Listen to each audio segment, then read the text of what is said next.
What's just happened with regards Ukraine, Russia, the US and Europe is absolutely seismic. It's seismic in terms of what it means for Western power and the global order. What I'm going to try and do here is look at the criminal responsibility of Putinism and also how the West, high on its own triumphalism after the end of the Cold War, also helped pave the way for catastrophe. Now, it's been well over 1,000 days since Russia's invasion of Ukraine. We've no idea how many people have been slaughtered, but it's easily in the many hundreds of thousands. Overwhelmingly, those are countless Ukrainian and Russian young men who have been thrown into a meat grinder.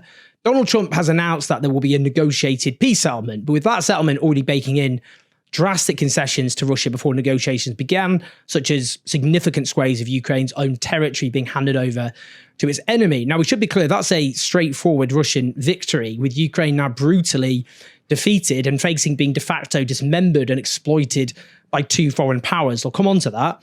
Now, you've got to see this in the context of what is the biggest single story of the 21st century, which is the fall of Western power.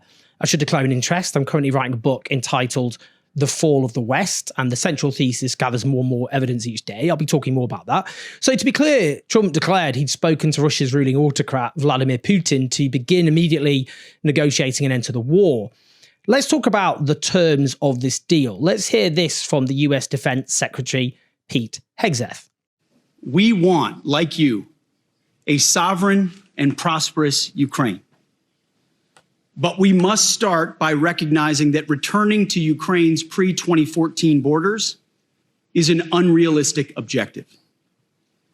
The United States does not believe that NATO membership for Ukraine is a realistic outcome of a negotiated settlement.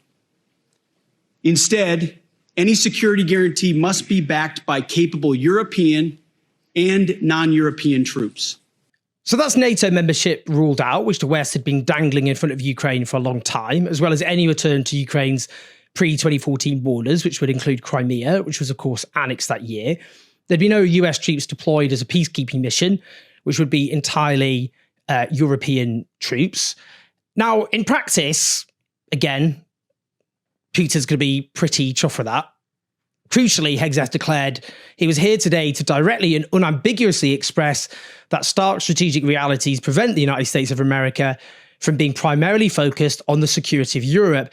It's difficult to understate the significance of that. What has been dismantled here in a few sentences in a speech has persisted since the end of World War II. It's a central pillar of Western power, which is now fragmented, with the US declining to the status of a great power competing amongst other great powers rather than the world superpower. I'll discuss what that means, but first it's worth digesting what Trump said. Do you view Ukraine as an equal member of this peace process? It's an interesting question. I think they have to make peace. Their people are being killed, and I think they have to make peace. We will continue to be I said that was not a good war to go into, and I think they have to make peace. That's what I think. Well, it's clear there that Ukraine's going to have no meaningful say over the peace settlement concerning Ukraine. Two great powers are going to decide what happens, and Ukraine is going to be landed with a fait accompli. Let's listen to this as well. Would you support Zelensky ceding territory or exchanging territory in any agreement to end the war? Well, he's going to have to do what he has to do, but, you know, his poll numbers aren't particularly great, to put it mildly. He's got a country where, you know, it's been savaged and attacked, and he's got an army that's been very, very brave, actually, despite the fact that, you know, we've given him, in my opinion, $350 billion. That's what the real number is. You don't hear that number. And Europe has given, in my opinion, $100 billion. And they've done it in the form of a loan. And I have a Secretary of Treasury right now who's actually quite brave. He's over in Ukraine on a train. And there's a lot of things happening around that train that aren't so good. And he's going there to get a document done where we're going to be assured that we're going to, in some form, get this money back, because we're putting up far more money than Europe, and Europe is in far more danger than we are. We have an ocean in between. Europe has nothing in between. You know, they have in between, they have Ukraine in between. So we're getting security on our money. We're going to have it secured by, they have rare earth, and they have oil and gas, and they have a lot of other things. And we're asking for security in our money. Astonishing stuff, really. Asked if Ukraine's President Zelensky should give up territory, Trump undermines him by claiming he's domestically unpopular and suggests he'll have to do what he'll have to do, clearly alluding to giving up land. It's clearly like it or lump it. Clearly defeat for Ukraine. Now, some general points here. Firstly, Russia launched a completely unjustified war of aggression against Ukraine. Whatever circumstances people want to discuss, that remains the central fact. Ukraine had every right to self-defense, like any country which comes under attack. I supported that defense from that aggression. I don't support NATO personally. For those who call it a defensive alliance, I'd point to the war in Libya, which clearly became a war of regime change, contrary to the original claims which were presented. It was led by NATO, and look what happened to Libya. It was a catastrophe. But equally, people like myself have to engage with why so many people in Eastern Europe look at Russia from their past and present experiences as a source of oppression, of domination, and end up in the arms of NATO. It's not for someone like myself, obviously, to dictate their future. Ukraine used to be a country divided relatively equally between those who leaned more towards Russia or towards Europe and the West. It's totally legitimate to talk about Western intervention in that country in terms of trying to maximize Western influence and also diminish Russia's sphere of influence. As a socialist, I don't believe in spheres of influence for any country. Clearly, Russia systematically interfered to keep Ukraine under its thumb. The fact is, Putinism is not, as it's often portrayed, a throwback to the Soviet Union. It detests the Soviet Union, partly because it blames Vladimir Lenin and his Bolshevik allies for promoting the idea of national self-determination, for supporting the right for Ukrainians to have their own identity. Putinism presents Ukraine as essentially being some sort of invention of Bolshevism, whereas Putinism has increasingly evolved in the direction of straightforward, deeply reactionary Russian ethno-nationalism and chauvinism. Some of Putin's allies simply erased the very concept of Ukraine and Ukrainians, treating them as against their own will, I might add, as somehow Russians were in denial. Russia's guilty of grave war crimes, which it has committed in Ukraine, and Vladimir Putin should be tried for those crimes. I would note the likes of Joe Biden and indeed Donald Trump for the war crimes they've committed, not least in Palestine. It's important to say that what I'd call Western imperialism is the main evil on a global scale because of history. The European powers specifically invaded much of the world, divided up the spoils, murdered millions of people, enslaved their people, stole their resources, committed multiple genocides, and even after those people won their freedom, often at great cost, the global world order has remained rigged in favour of those great powers and their elites specifically, at the expense of those who were once directly, formally colonised. But that doesn't mean Western imperialism is always responsible for all the horrors in the world. It isn't, and Putin's Russia offers, of course, examples of that. What I would say, though, is Western imperialism, after the end of the Cold War, proved a catastrophic error for the West. It really is hubris on a grand scale. Back then, in the early 1990s, the West's view was that it was militarily invincible, that it could intervene militarily all over the world if it so wished, that its economic model was the holy grail all should aspire to, which had become at the time under Thatcherism and Reaganism, rampant, unfettered capitalism. And also that it had this sense of moral supremacy, that it was all about freedom and democracy. That's how it tried to present itself. Now, we saw how that economic model fell into disastrous crisis, not least with the 2008 financial crash. That itself helped drive right-wing authoritarian movements which threaten even the caveated forms of democracy the West has. It should be noted that Putinism has often nurtured and supported many of those movements, not least in Europe, for example, Western Europe.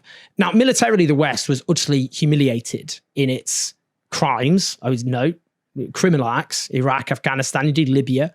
Its moral claims, however dubious they always were, destroyed first by the overt horrors of the so-called war on terror, but buried in the most hideous way imaginable in the rubble of Gaza. Indeed, we've seen how Western powers will rail against the war crimes of Putin, bombing civilians, bombing hospitals, while not only failing to do so in Palestine and Lebanon, but arming and facilitating those crimes. That overt, shameless hypocrisy has been noted the world over. The point about Russia is after the Cold War, not only did the West lord it over Russia, acting as though it had slayed the Russian bear for good, it promoted neoliberal economics there, so-called shock therapy.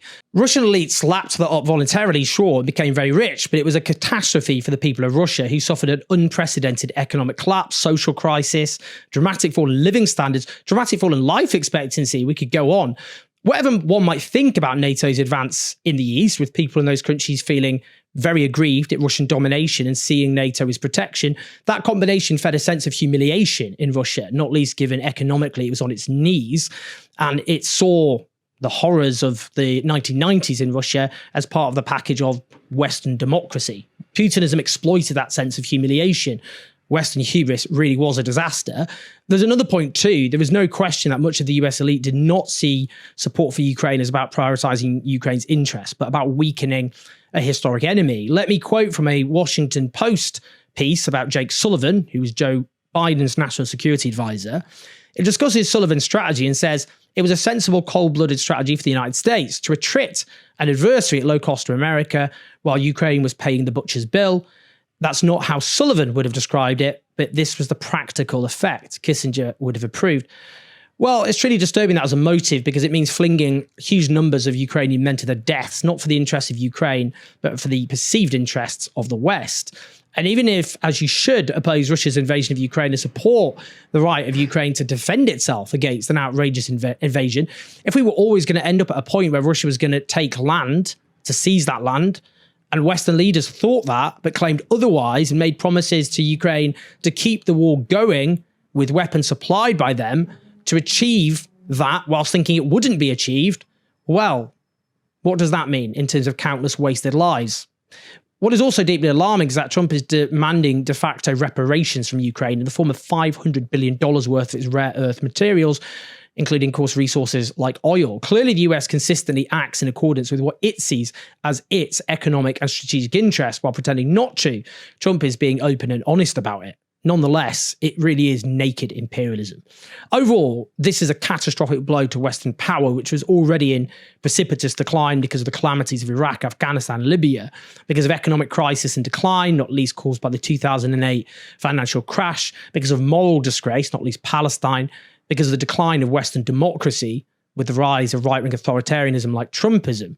But the problem is, for those of us who object to Western imperialism, the question is always what comes next. In a world in which great powers, including those led by autocrats such as Vladimir Putin, battle out amongst, for example, the US and China and other great powers, carving the world up between each other and to hell with the people who live in their spoils, well, that is a dystopian reality. And that really is the reality we're heading in, rather than a world based on equality and justice, which is the one we should be striving for.